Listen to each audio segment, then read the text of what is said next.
Not being able to like videos on TikTok? Well, let me help you. Hello everyone, welcome back to our channel. Today I'll guide you on how you can fix the issue if you are not being able to like the video on TikTok.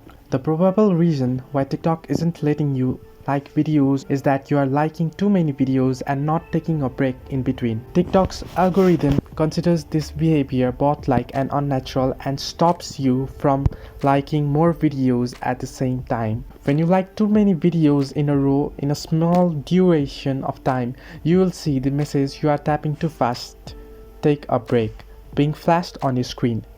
New accounts on the network are more likely to experience this issue because it takes TikTok some time to place trust on the newbies on the platform. So, when you get "you are tapping too fast, take a break" message on your screen, it may take up to 24 hours before you can like videos again.